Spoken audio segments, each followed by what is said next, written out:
Okay, it says we're live. So, we must be, even though YouTube hasn't got there yet. Or if it has, it's not. Oh, there we go. It's showing it now. Okay. Welcome from Behind Enemy Lines to Rick's Life as I See It, Shooting with Disabilities. A 1-hour talk show about guns, politics, anything else that crosses my mind. Also answers questions from the audience, if that's what you want to call it, in the chat rooms. The audio file will be on Podbean, Stitcher, and iTunes within 24 hours. I am broadcasting on YouTube and gunchannels.com. So if anybody wants to join us, they can. I see a Digital Prophet and Dr. No. I don't see anybody over the live chat yet. I guess nobody wants to talk to me, I guess, but that's all right. We can talk amongst ourselves if nobody shows up. You know what I'm saying? So, anyway, on my panel tonight, I got Squib. How you doing, Squib? Doing all right. Hi, everybody. Yeah. And I got Patriot in the Dark. Hey, pal. How you doing today? All right, great. All right, I said we're a bit low on people right now, but I'm sure they'll join me.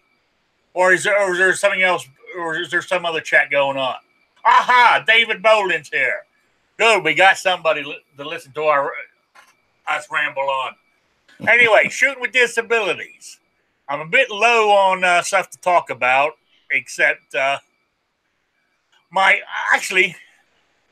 besides David won't be with us tonight because he had oral, is that how you pronounce it, surgery? So his mouth is all swollen, so he won't be here tonight. He might be out there listening. They took out his wisdom teeth. Is that what it was? And but no, I don't know. I'm just messing around. I mean, that's something they would do to us sometimes in the military. They're like, well, we'll pull them out early. That way, you don't have a problem in combat. It's like, what? What's a couple extra teeth here and there? Yeah. Hey, but change subject real quick. Did you know I never had any wisdom teeth? What are you, I don't know if that's rare or not, but I never had any. Yeah, you might want to go see somebody about that. Oh, maybe that's why I'm like I am, huh? Maybe they snuck in there. You were in England. They might do something different. Yeah. Well, I mean, the stereotype is that a lot of English people have bad teeth. So where do I go from there? I don't know. But you're right. A lot of English people do. He's in the last 20 years has got a hell of a lot better. You know what I'm saying? Yeah, with that socialized healthcare. But actually, dentists aren't free anymore. It's subsidized now. You've got to pay so much for it now. But my sister was telling me because she still lives there. But anyway, back to what I was saying on disabilities. Patriot in the Dark put out another new video on breaking down field stripping. Was it a Ruger? Yeah, it's 9E. Yeah. They're essential. Yeah. I'll be honest with you, I didn't watch it all. But, if it's anything like your past ones you put out, I would imagine it's great because you do a good job. You really do. So, and I don't know if I said it on air, but I sent Patriot an email, especially on his 1911 one, the first one he did. I actually used that where he turned it upside down, put the slide back on. I tried that when I cleaned mine the other day, and it damn works. It made it so easy. Normally, I'm fighting it because you got to worry about that little thing flipping back and forth that the pin that the thing goes through to hold everything together. So, that made it nice and easy. So there you go. So you know what I'm saying? They're great videos, so you need to go see them because they're in such great detail. It's amazing. Well, thank you. I got 2 pistols loaned to me, and I was going to do those videos today, and I'm glad I didn't because I actually had the 2 mixed up. One is a Smith & Wesson and one is a Ruger, and I was like, wait a minute, this just doesn't seem right. But Yeah, so I didn't put those out yet. Yeah. Oh, Michael G's in. Pink Panther's here. How you guys doing? And anyway, on my where I was going when they were shooting disabilities, I've got the new hip so I can move around. I'm actually walking a hell of a lot better. But I noticed my back, which is the original disability I have anyway, you know, I can start feel the hip pain was worse than the back pain. Now the hip pain's gone, the back pain's back. It was always there, but But anyway, I still have to use a cane to walk, but I can walk without it, but not far because the back gives out. So anyway, lately, you know, I know it ain't much good, really, in self-defense. And what did I do with it? Oh, I left it. It's still in there. I put my little. I've been carrying my little North American Arms 22 Magnum instead of my 45 lately because I don't know. I just find it. I don't know. Maybe I don't know. Maybe it's. I don't know if it's got to do anything with disability or it's just that I got to the point where, I don't know. I'm feeling kind of. I'll carry something, but I don't want to carry that big old heavy 45 today. And it's problem is I've done it once. Now I'm doing it again. It's easier and easier to pick up the 22, but the 22 ain't. I mean, it's in my pocket. So somebody's attacking me. Every time I put my hand into my pocket, pull the thing out, and it's not in a pocket holster where you can grab the gun and the gun comes out and the holster stays in the pocket. I got to pull the gun out, then pull the holster off it. By the time that happens, I'm dead. So I'm thinking, I'm going back to carrying a 45 tomorrow. That was my take on it anyway. So I'm trying to think. The only 9mm I have that Polish P64 I could carry. It's smaller. I even have a holster for it too. The only 9mm I have is my Beretta 92, the police trade-in one. Mm-hmm. So that's much, Then I've got my my 38 special, that I have. My you can't carry that one. What? You can't carry your 38? Yeah, I got a holster for that one too. I got a holster for. The only holster I haven't got one for is actually my 1911, but it fits in the same holster that my M&P fits in because they're almost the same size, So yeah. I've actually been carrying my 38 for the last. I'm thinking about carrying the 38. I really am because it's light. I mean, it's fun, and all I got to do is get a speed loader, carry one speed loader, and have and I'll be good. I haven't got any speed loaders yet, so. I mean, really, but if you need more than 5 shots, you're in trouble. Personally, I think. Especially if it's close quarters, you know what I'm saying? Yeah. The 38 special. But I can shoot it. I can hit, 10 yards, and then I can hit what I'm shooting at. But I noticed the 38, though, it has more recoil than my 45 because it's a short barrel, isn't it? I mean, I got a what in the hell's the name of it? Is it the Taurus? Taurus 85, yeah. It doesn't have obviously the slide, so you're gonna feel more in a revolver. Yeah. Oh yeah, but it's a nice little gun. Hey, I actually did that too because I kind of switched them up, and that's what I've been carrying lately is the 442 Smith. you're right. You know, I think I will start carrying the 38 tomorrow. I mean, really, you think about it. I've been pig-headed carrying that 45. I really have. And why? You know, I mean, I ain't proving anything to anybody. You know, everybody, you know, so I'm going to carry the 38. You know, because that's a big old gun to carry, that full size M&P 45. I'm not saying I'm not going to carry it again in the future, but right now, I, you know, I think the 38 will work better for me. Well, that's the gun with the guns I have.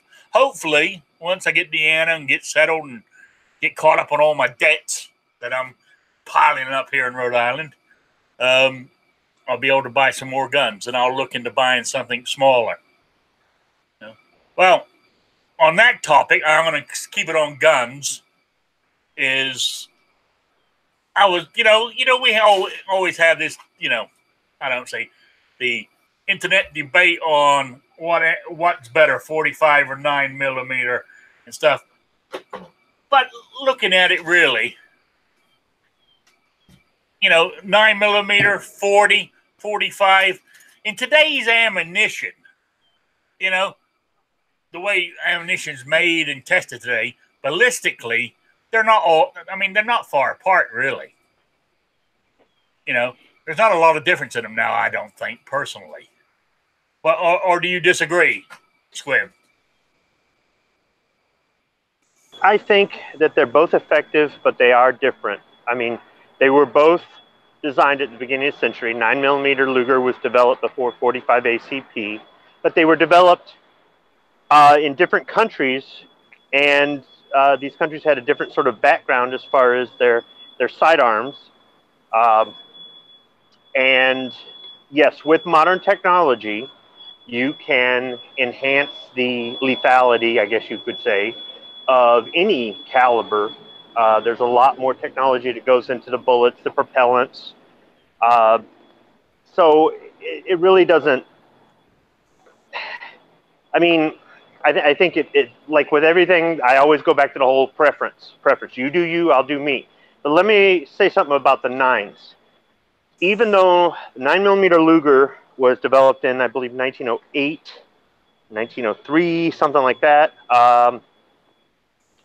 it wasn't as popular in the United States until about the 80s. Even though they were making them over in Europe, even though there were people who brought back Lugers from World War I and World War II, it wasn't, back in the 80s, they had a term. They called it Wonder Nines. Wonder Nines. Now, people who got into shooting after Sandy Hook had probably never heard that term. The reason they called them Wonder Nines is they were smaller, they were lightweight, they were double stacked, they had more capacity. And the train of thought with the military and law enforcement and sometimes civilian training has gone back and forth between shot placement and getting rounds downrange. It's like in Vietnam, they had a lot of people wasting ammo because it was just spray and pray.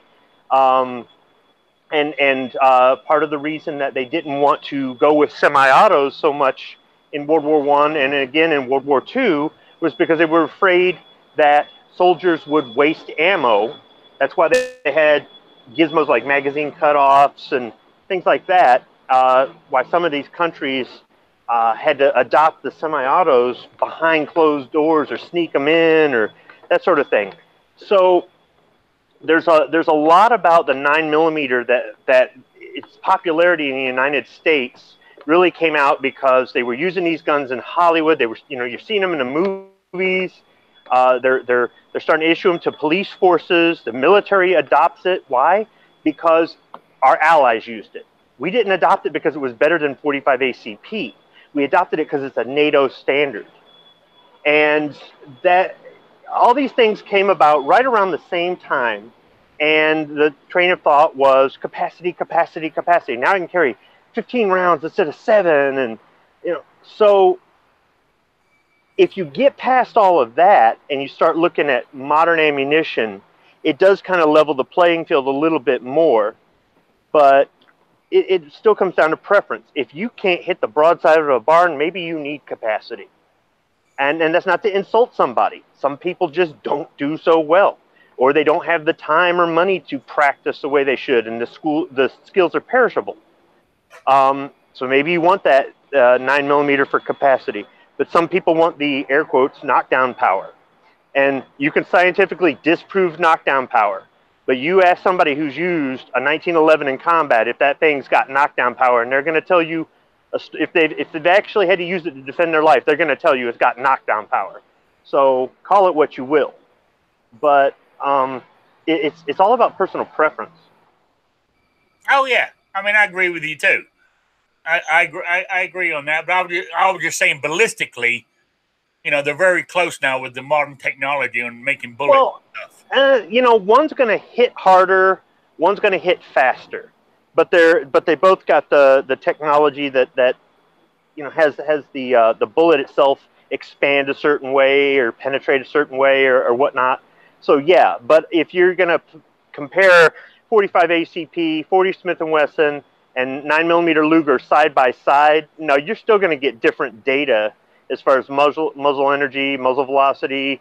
But as far as for self-defense purposes, you can employ any of those 3 rounds with lethality if you know what you're doing. Yeah, yeah. I mean, you look at somebody who's never shot a gun before, and they decide to become a cop, and their department uses 40 Smith & Wesson, and they get used to 40 Smith & Wesson. So what do they buy for their first gun that's not, you know, their own personal gun? Maybe they get a 40. The reason I got an M9 wasn't because I was this Beretta fanboy. It's because I carried an M9 in the military. And, you know, it's not to say I don't like 9mm. I prefer 1911, to tell you the truth. But, so, I mean, some of this stuff comes down to what was your first gun that you handled? What was the gun you trained with? What was the gun you carried? What was the gun you took to war? What was the gun your grandpa showed you how to shoot with? Whatever it is. And some of that, so you can take all the science and ballistics and modern technology and throw it out the window because it goes right back to personal preference. Yeah, you're right. You're right. What's your take on it, Patriot? I'm supposed to follow Squib. Come on now. Yeah, it's hard. I know it's hard. Yeah, that's pretty much right. I mean, yeah, besides, right. you know, I mean, he's right there. I mean, like, I carried a 45, and I always joke, you know, it's 45 or nothing. But the reason I chose the 45, really, when you get right down to it, was like here in Rhode Island, when you take the shooting qualification, if you take it with a 45, you can carry anything. If you take it anything below a 45, so if you took it with a 9mm, all you could carry was 9mm and down. You couldn't carry anything bigger. So if you carried a 45, you could, you know, carry any one. And that's the only reason I bought a 45, to be honest. You know, because I was practicing with a 45. Oh, that's pretty crazy. That's practical, though. I mean, you had a law that you had to work within, and you did, and the side effect is that you can carry the smaller calibers now. Yeah, but I said I practiced with the 45 so much, I got used to it, so that's why I bought a 45. But it's kind of like when you go into the range and you're going, man, I ain't got a whole lot of money for ammo, and you got a 1911, and you got, you know, anything chambered in or you got, I should say, you've got a 45 ACP handgun, and you got a 9mm handgun, and you don't have ammo for either, and you want to take a handgun to the range, but your pockets are a little lean that week. Take the 9 because it's much cheaper to shoot. Oh, absolutely, it is. It is. And actually, I'm thinking of getting one of those 1911s in 9mm. To be honest with you, I think I could carry that. I think I would like carrying that size. You know, that way I got my 1911, but I got it in 9mm. So, you know. Well, after that whole discussion, you just have to remember in Europe, since the turn of the last century, they've used 32 ACP for police and all sorts of things. I know Europeans have thin skin and everything, but you know it's still that's what they use. Yeah, 32 APC was big in Europe. The PP, the PPK, a lot of the Beretta handguns. Yep. Yeah. Because isn't that what the James Bond gun was? The first one, 32 ACP. Yep. Yes. So anyway, I see unknown users in the house. General relativity, even Raphael. Raphael, if you're still here, did your prize package come? You're the only one I haven't heard from. So anyway, just throw that out. See if he puts anything back in the chat. All right. So moving on to other stuff. Here's one that we could get into. Are Bert and Ernie gay? Have you seen that? Have you seen that in the news? Okay, did you smoke some of that raid you were talking about last week? Bert and Ernie. Yeah, Bert and Ernie from Sesame Street. There's a thing. That's- There was a thing written that one of the writers said he didn't invent them, but he wrote their lines for a long, long time, and his impression was when he was writing them, they were gay, but the person who invented Bert and Ernie says no, they're not. They're just very good friends. So. What about that show? What was it, the Odd Couple or whatever? I don't remember. Back in the 50s or whatever it was, 60s. Yeah, I remember it. You know, they were two guys but they weren't. I guess I don't know. I don't know much about that show, but yeah. But I'm just saying it was in the news. Bert and Ernie. I thought, why bring this up? It's a kids show, for Christ's sakes. And now we got to come out. I mean, they're just puppets. That's all they are, is puppets. They're not even real people. They're named after two characters from It's a Wonderful Life. Yes, you're right. You're right. I think it's kind of like the whole 3-year-old getting the transgender sex change whatever operation. I think there's parents that encourage this stuff and instead of letting the child figure it out his or herself when they become an adult. I think that there's society encouraging this stuff. It's cool to be this way. It's not that you have these feelings. It's not that you were born that way. It's that you had some outside influence telling you this is who you are, this is what you are, or this is acceptable, instead of figuring it out for yourself, for one, and having your parents raise you under the, I guess, conventional, men are men, women are women, and if you change your mind after you're 18, it's the same thing as religion, right? You could be raised Catholic, and after you're moved out of the house and you might meet a nice Baptist girl and decide you want to be Baptist or whatever. It's the same kind of principle. But we don't really need the media or TV shows or books or any of that stuff, doing that for the parents or the schools or anybody else. I don't know. Snuffleupagus, he had a really deep voice, but did you notice his eyelashes? They were huge. Hi, Big Bird. Yeah. Well, yeah. I mean, I think it was Unknown User that who said it was Unknown User. I'm trying to think, or was it David? No, it was David Bolin. I mean, the writer who wrote for him, he himself was gay, so that's why he says Bert and Ernie were gay. But the show says no, and Unknown User just said there was a news story about 10 years ago that they were going to have Bert and Ernie come out of the closet, but the public response was not positive. And but like you said, they're puppets. This is a kid's show. That isn't a decision you make when you're an adult, not when you're 3 years old watching Sesame Street. Yeah, exactly. I agree with you 100%. I'm just saying they're bringing it up in the news. I'm thinking, they're puppets. They're 3, 4-year-old, 5-year-olds watching this show. It doesn't. I mean, if you want to make them gay, make them gay. But to a 5-year-old, it really don't matter. They don't know the difference anyway. Yeah, but what happens is you confuse them. You confuse them because now they don't know if they're supposed to be like mom and dad or if they're supposed to be like the characters on TV. Yeah, you got a point. But I don't know. I just think it's stupid, in my opinion. I really do. You know, they're damn puppets. It's a show. Get over it. You know? Yeah, I always looked up to Oscar because he was, you know. Yeah. Oscar the asshole? Yeah. Yeah. Who was the two guys? What was it? The Muppets? That's in the Muppets, yeah. The Yeah, two old boys that always were together. Were they gay? You know? Oh, the hecklers? What? The hecklers, yeah. Were they secret? You know, I don't know. You know, we could bring this one up. You know, because they were always seen together on the show.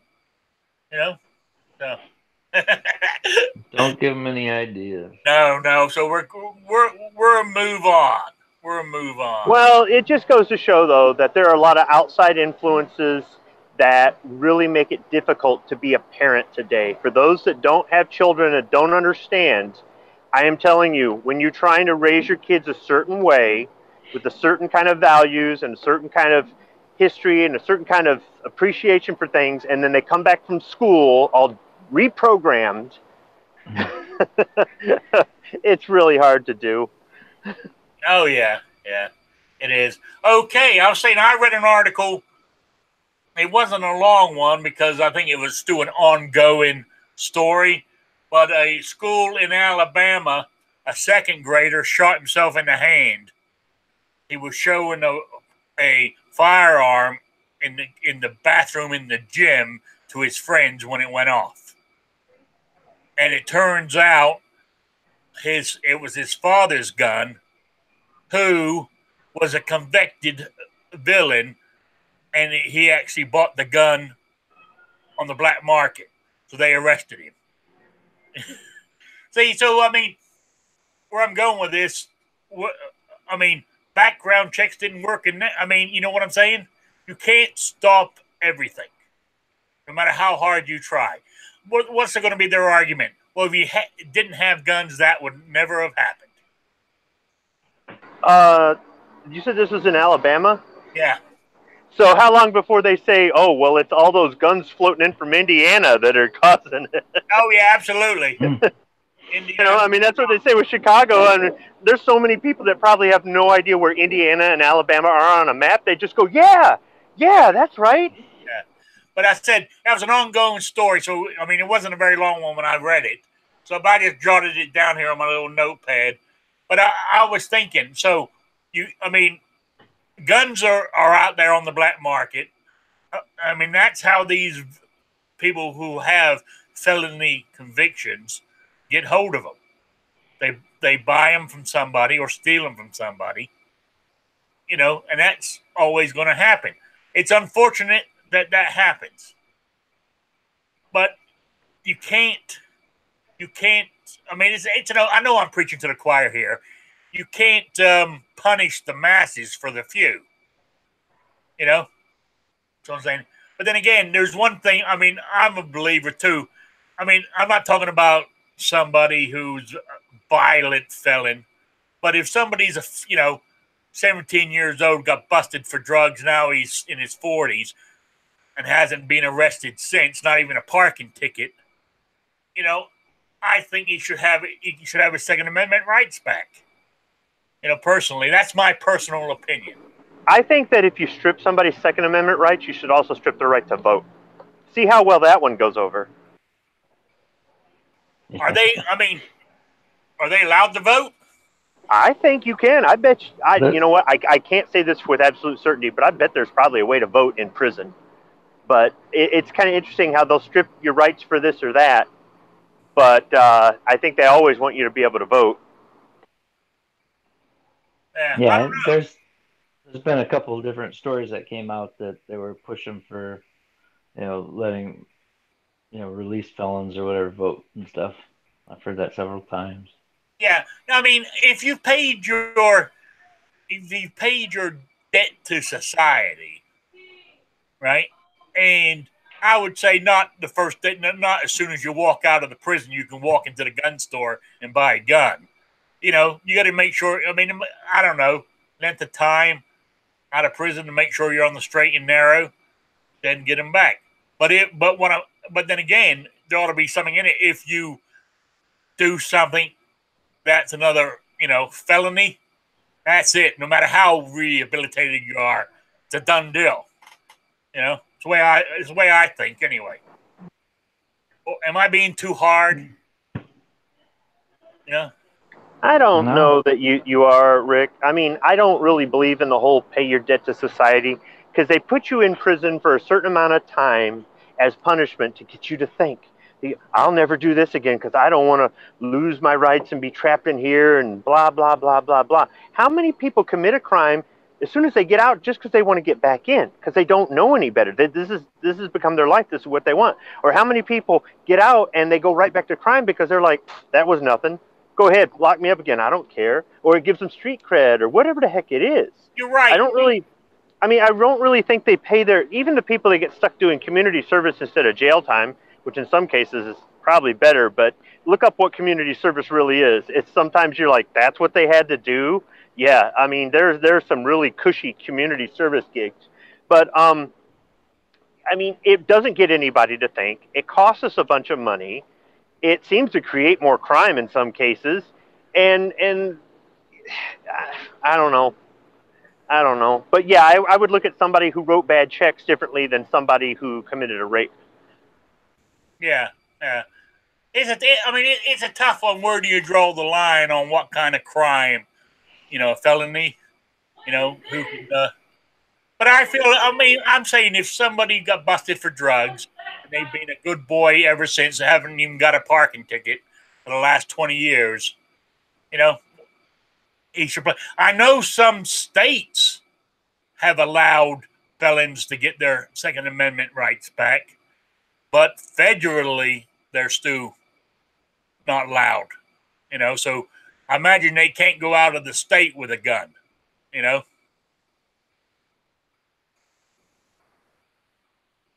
Well, for some people, the punishment just doesn't mean anything. It just doesn't. I mean, there are some of us who really enjoy our freedom. I don't want to go to jail. I don't want to go to prison. I don't want none of that stuff. I don't even want to be put in handcuffs. It's not my thing. So, and there's millions of people out there that feel the same way. But then there's millions that, no big deal. Yeah. First time they cuffed me, I was 14. I'm used to it. Whatever, man. Unknown user said if your crime involved a firearm or was a violent offense. Now he had a misspell here. He said such as ass rape, manslaughter, etc. You should lose your gun rights for life. But it wasn't ass rape. It was or maybe it was. Ass rape, manslaughter, etc. You'll get plenty of that ass rape in prison. Yeah, but ass rape, I like that, unknown user. That works, So the thing is, though, you got to be careful about saying that, because if you say, "Oh, well, if you commit a crime with a firearm, you should lose your Second Amendment rights for life," what if the government makes brandishing right? And you weren't brandishing, your shirt just rode up, somebody saw it and they go, oh, brandishing, the cops arrest you and you lose your rights forever because your shirt rode up. Or I don't know, there's certain things that are, there's intentional violent premeditated crimes committed with firearms, and then there's self-defense, or there's accidental brandishing, negligent discharges.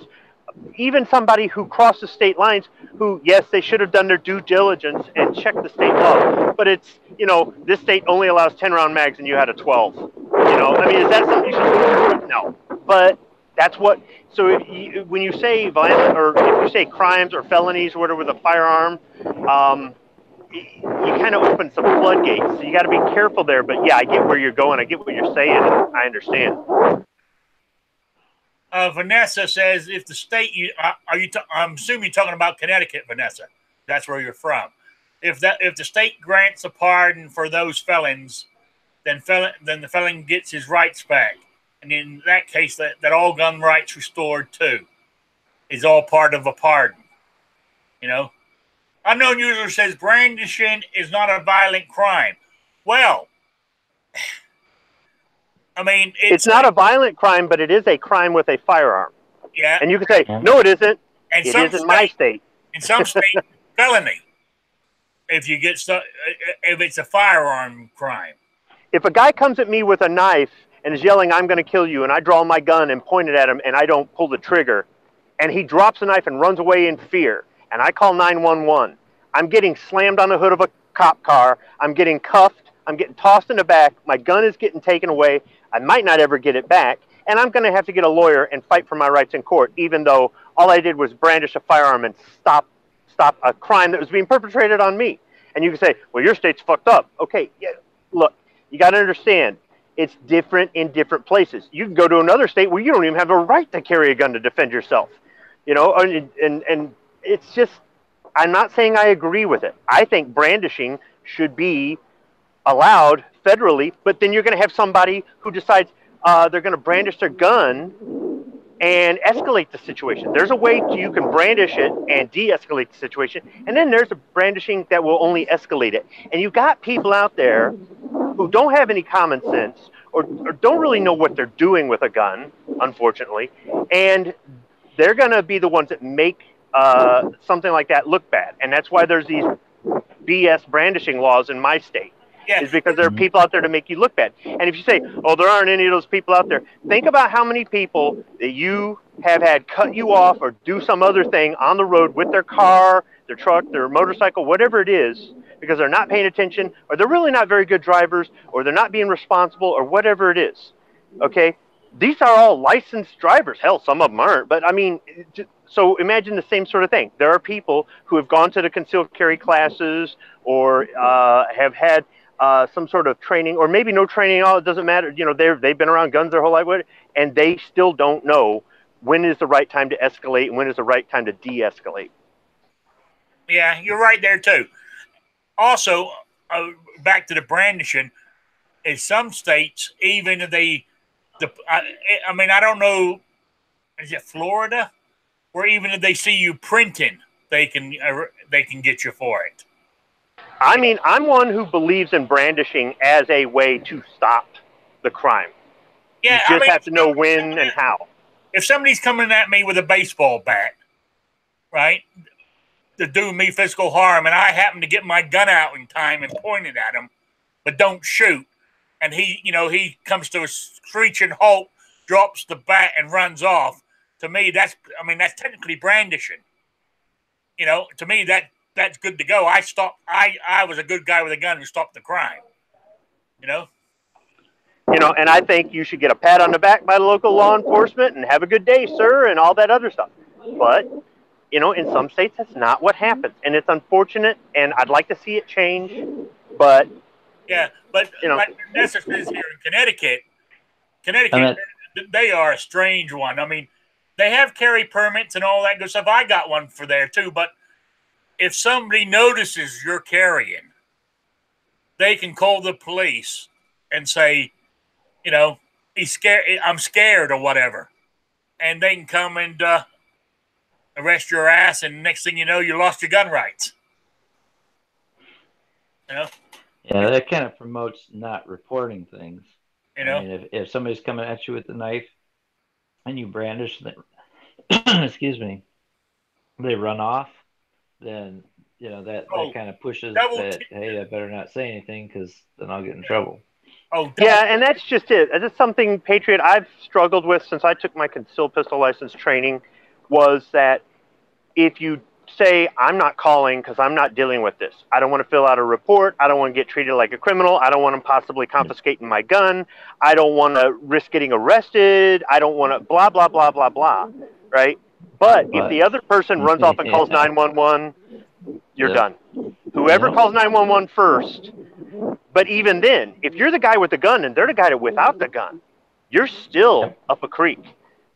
And, you know, and say what you want about Michigan. I'm not saying we're benign and perfect, but I think the reason they've got some of them laws out there is because even with training, there are people that don't have good judgment.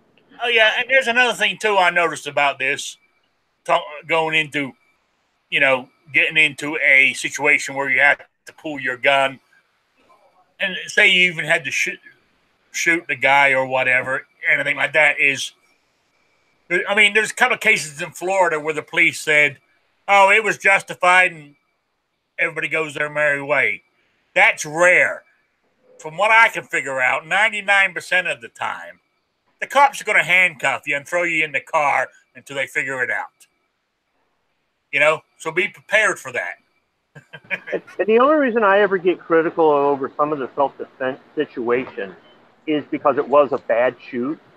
It was a bad judgment call. I'm not saying that the bad guy deserves any sort of leniency, but it was a bad judgment call. And when somebody makes that bad judgment call, it has a bad reflection on all of us.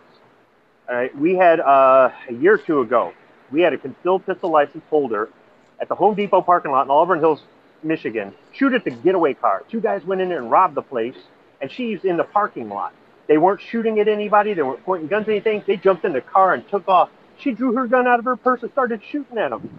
You're not supposed to do that. They tell you that. You're not a policeman. Okay, same year, down in Jackson, Michigan, there was a guy in a van, and he ran a light and sideswiped the car and kept going through the intersection. A concealed pistol license holder pulled out the gun and started shooting at the van. It's another thing. You're not supposed to do that. But he felt like he was defending the person who got sideswiped and defending anybody, because this is obviously a reckless driver. The person was having a diabetic seizure. Yeah, The person was having a diabetic seizure. Yeah, So like Vanessa just said. It embarrasses all of us. Yeah, Vanessa just said it, like in Connecticut. I think it's the same here in Rhode Island, I believe, Vanessa. You have a duty to retreat. So before a gun comes out, mayhem better be already happening. You know? So well, but if Vanessa wants to stand your ground, and I want to get rid of the bull crap brandishing laws, we got to have less incidents of people making bad judgments within the laws of their state. And we also need the media reporting more times where a good guy with a gun stops a bad guy. Yeah. Yeah, but I mean, another thing too is brandish. I mean, it depends what state you're in. If you're in a sane state, brandishing is more, you know, waving your gun around, you know, pulling it out, say, "Hey, look what I got, guys," you know.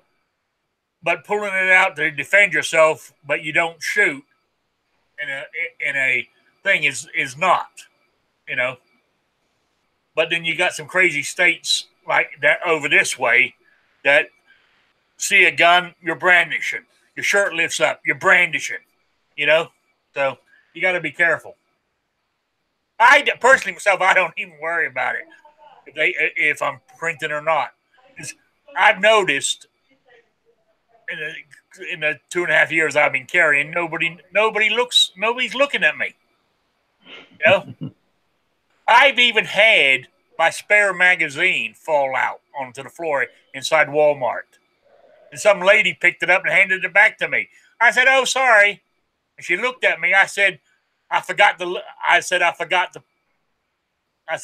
leave it in the lockbox in my car. I just been to the shooting range. I didn't want to say I'm, you know, carrying a weapon here. Yeah, but I mean, be glad that you carry a 45, because if that had been a mag full of 9mm, she would have shamed you. So. Yeah. Yeah, I should have laughed at you. I know. Big guy pointed out the girly section. She said, "What are you, a wuss?" You know. What's the time? Okay, we still got 15 minutes. Okay, what else? Oh, there was did you see that video of that traffic stop in Colorado where the guy starts getting out of his car and pulls the gun and shoots a cop in the leg, and the other one opens fires and shoots him right in the head? You know, to me that I tell you, I mean, I wouldn't want to be a cop today. You know, it's just too dangerous. It's just too dangerous. They even asked him, you know, there was a woman who got shot in the leg. She even knew who he was because she used to be on the drug squad or something. And she was talking to him, and he was still on probation. And she said, "You haven't got anything, have you?" And, you know, he mumbled something. He opened the door. As he opened up, he had the gun between the seat and the console. As he came out, and he actually had it in her stomach. But she moved sideways and pushed with her hand, and it went off and hit her in the leg. And while she was doing that, the other cop on the other side of the window shot over the top of the car, shot him right in the head. You know, so to me that's a happy ending. You know, Rick, I've considered it. You know, I know I'm 45 AARP years old, but as far as I know, some of these departments will take somebody my age. I've heard of a 57-year-old rookie on the force. So I figured you're fit and stuff. I think I want to try. But the thing is, though, there's two things. It's not really the danger or any of that stuff. It's some of the politics at work. Like if they told me, we're going to go ahead and bust this guy because we think he's, you know, I don't know, got an AR-15, and that's the reason you want to, you know, want me to get in with this group and kick in their door, serve a warrant, you know. See, that's where I'm going to be stuck between, okay, I don't believe I should, you know, not because the guy committed a crime or anything else like that. It's just, you know, some sort of goofy California type law where now you're a felon overnight, right? And they want me to start serving warrants for this stuff, and I don't agree with that. Well, what am I supposed to do? Okay, I'm going to be stuck between, hey, I'm a strong supporter of the Second Amendment, and I don't want to lose my pension. What do? I don't know. The other thing is they're going to make me carry a Glock. Yeah, I know. And in 40 cal, which will be very confusing because you really don't know what you are if you're 40 cal. So those two things have been why I just said, maybe I should just not. Yeah. No, but what worries me, I mean, like in that video, it was a routine traffic stop. Now, so the cops came up to the car without their guns drawn. I mean, this is what I'm saying is dangerous, but I mean, on a traffic stop, should the cop come up to your window with his gun out? I don't think so, personally. But you got to be ready to pull that gun. I wouldn't want to be a cop in today's age, you know, especially even like here in Rhode Island. I don't have to tell the cop I got a gun. So, I mean, really, if I wanted to, and I was an asshole, and if, you know, as they say, get out the truck, as I'm getting out, I can pull the damn thing and shoot them. They don't know I got a gun. You know what I'm saying? Which is, I don't know. Yeah, see here in Michigan, if they pull you over, they already know. Oh, it's all tied to your license. I mean, unless you get somebody else's car. They know, and we have to tell them. Yep. Have you ever not told them? What? No. Every time I get stopped, I tell them I have one anyway. I did once, not on purpose. I was really tired. It was early in the morning. I hadn't had any coffee. Oh, that guy was mad. Yeah. Yeah. Pulled me over for a traffic stop right in front of my apartment complex. I'm running late for work. I'm groggy. Didn't have very much sleep. I know that's no excuse. I failed to report, and he flipped out on me because I failed to report. The time before that, I did report it, and the guy didn't even know what a concealed pistol license was. I'm like, well, great being up to date on current laws, sir. Yeah. Oh, who was it now? Two Live Moo said on that video I'm talking about, her femur, is that how you pronounce it? FEMUR bone was shattered. The one who got shot in the leg. You know. Here you go. Vanessa says in Connecticut, right? Even carrying, hang on, the chat moved on me. Let's go back. Where is it now? Where is it? Oh, yeah. You cannot even carry a handgun outside your own house on your own property without a carry permit in Connecticut. I mean, in Rhode Island, you can. You can walk around your property open carrying on your property. You know? But anywhere else, you can't do it. So there we go. Anyway, how much time we got? We still got 10 minutes. All right. What's the next topic I got here? I don't want to go to it, really.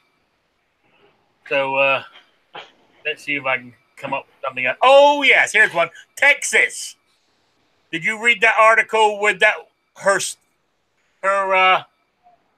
what grade was he in? 5th grade.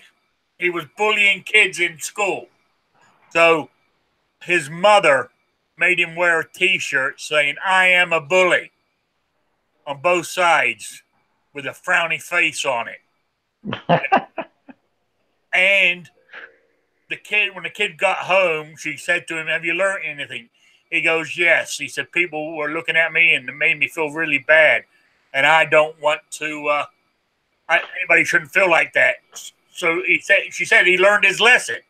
But other people are going crazy over it. How mean it, doing that, singling him out, making him feel, I thought, Jesus Christ. I mean, but what I liked about Texas in the school supported the mother.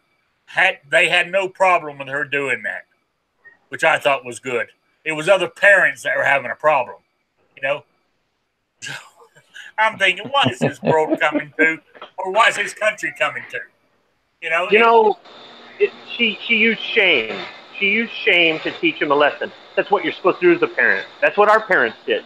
Yeah, Nobody got hurt in this, and it really did. I'm sure it dug in deep. Oh, yeah. I mean, that's right. I mean, that's parenting. That's what it's all about. Nowadays, if your kid gets bullied, they'll suspend your kid and the other kid, not just the other kid. Okay, they'll suspend both kids. And then you've got to go into the principal's office. They will not allow the parents to meet, because when the parents do meet, the parents of the bully will defend that kid and defend their really pathetic parenting to the hilt, to the point of threatening to sue and everything else. And the other parents going, "Why is my kid getting punished? He was the victim here." And the schools don't care. This is what I mean about the schools destroying the hard work that some people do parenting. And I know they're not the only thing out there that's an influence. And I know not all parents are perfect, but when you've got a parent that will actually say, "I didn't raise you this way, and I'm gonna teach you a lesson," I think that's brilliant. So do I. But but as you said, I mean, this country's going to the dogs right now. It really is. It's getting pathetic. I mean, you got kids getting upset because their mother made them wear, or the other parents are getting upset because a mother made her child wear a "I'm a bully" T-shirt. Bert and Ernie are gay. Isn't that the parents' job? What's her name up in Massachusetts? Took a video, edited it to make the judge look like an asshole. Did you see that one? Elizabeth Warren and her video, where she took parts of a video a speech he gave at Georgetown school he went to, and it was a long paragraph, and in the paragraph he said, what happens in Georgetown stays in Georgetown, and she cut everything else out and just used that one line, and then she put it about the the sexual harassment charge against him right now, or not. It's not even a charge; it's an allegation. I didn't want to get into the politics. I didn't want to get into it tonight. So why I mentioned it, I don't know, because I've run out of topics, and it was on my thing here. Oh no, I got another one. Let's forget that. We'll save that for Saturday's show if it hasn't been sorted out by then. Chicago. Oh, and the lovely mayor. Now you all heard about that multi-billion-dollar monstrosity that he wants to build in honor of Obama on public or government city land, right? He's agreed to lease the land to the Obama Foundation for $10 for a 99-year lease. I tell you, I mean, where in the hell? Where was that? This is Chicago, the home of Obama. I think his library or some big thing's going up, and they want to build it. There's a park in Chicago, believe it or not, that's meant to be half-assed decent, and they're going to take a big chunk of it and give to the Obama Foundation to build this big, elaborate thing to Obama. And they're going to lease the land to them for $10 for 99 years. Just a one-time payment of $10 for a lease for 99 years on that land. You know what I'm saying? I thought, Jesus Christ, come on. The city's falling down behind your ears, goddamn. I'm talking about the mayor. You know, got shootings every night on the south side, and he's worried about Obama and his multi-million-dollar goddamn project. Is that location in the south side of Chicago?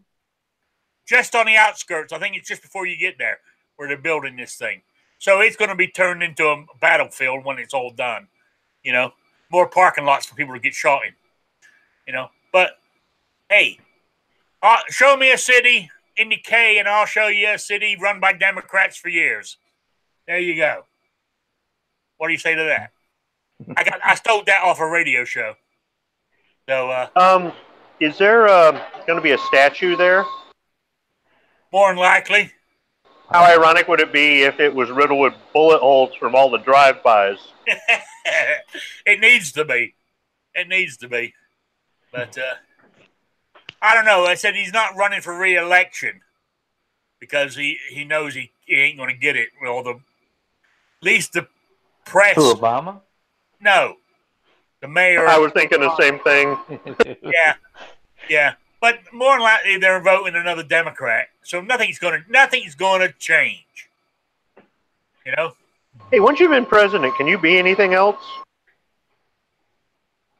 What was that? Yeah. I mean, you can. Well, I didn't hear that. What did you say? Sorry, there's a forklift in the background. Could you, after you've been president, can you vote? Can you go for any other office? I think so. I think you could go to Congress. And if I remember, I think a president became a senator. Yeah. I can't remember which one, most but people don't. Maybe somebody in the audience remembers. So why don't Obama run for mayor of Chicago, or Chicago, as you say? I think that's funny. And then, you know, because they need some hope and change, right? Oh, yeah, they do. But it still be run by Democrats, so nothing's going to change. You know, he lied to the people twice, and twice everybody believed him. You know, but there you go. You know, they voted in a Muslim for 8 years, destroyed the country. You know, and this is what we're left with. Okay, there you go, Rich White. Yes, past presidents can hold offices. Taft was Chief Justice after he was president. I thought I remember hearing that or reading that when I was in school. I did go for American school for a little while, even when I lived in England. So there we go. I did take American history, or U.S. history. I think it was listed as. So. Okay, yeah, there's another one I remember. Andrew Johnson was elected to the House of Representatives after he was president. You know, so there we go. Even more. John Quincy Adams and Andrew Jackson both served in the Senate. Or Andrew Johnson. Not Jackson, Andrew Johnson. Yeah, they both served in the Senate. So there we go. All right. We're almost at quitting time. So, I know you've been hogging the show here, Patriot. But do you any plugs? Talk to me, Patriot. You're muted. Oh, there it goes. Yeah. Yeah, I know you've been talking to Storm this whole show. So, yeah. You got any plugs? Oh, this technology stuff is hard to get used to. No, I'm kind of plugging away at the descriptive videos of pistols and stuff, and gonna pick up some other things here and there. But just check them out, and if you have any questions or comments or suggestions of what you would like to see, Yeah. Leave them in the comments. I tell you what I would like to see, but I'm not sure how you would get it done. Is actually you using those things at a shooting range. Yeah. That's actually something that's kind of in the mix. Oh, I okay. don't know if I'm going to do it at a range or if I'll do it, at some property or whatever. But Okay, yeah. All right. yeah. Okay, that's something I thought of. All right, appreciate it. Squib, any plugs or anything? Nope. All right. Oh, I didn't mention my GoFundMe. The links are below on the YouTube and on gun channels to my GoFundMe site. There is I think it's 2 bottles of Slip 2000 gun oil, a Strike Industries part for an AR-15 or Glock or an M&P. Dead Horse has the list of what parts are available. And a wooden box for all your cleaning supplies with the gun channel logo burnt into it. That's from Potatoes and Lead. If you go to his Instagram page, he's got pictures of it up there, and it looks fantastic. And yours truly sticker as well thrown in. And the more you donate, the more entries you get. So like $10 one entry, $15 2 entries. This is to help me move to a free state. Help me with my moving expenses. You don't have, I'm not asking everybody to, but if you want to, you can. If you don't, I don't hold it against you is all I'm saying. It's just an idea somebody mentioned to me. They said, why don't you do that? So I did it. So there we go. And of course, Dead Horse, David Wright, and Potatoes and Lead put up these prizes to help it along. So I want to say thank you to them. So there we go. I need to get some of those with the spotted Rick on them as well. You're right there, unknown user. Anyway, I want to say thank you to the panel for being here. I want to say thank you to everybody who participated in the chat. Let's see if it tells me who's there. David, Gun Loving, Grandpa Stanley, Rich Wright, unknown user, Raphael, and a few others were in there too. So I want to say thank you. I appreciate you being there. I'll be back on Saturday at 3 p.m. for the same tune, same topics. Well, not same topic, the same general chat for an hour on Saturday. So, see you then. Thanks, guys.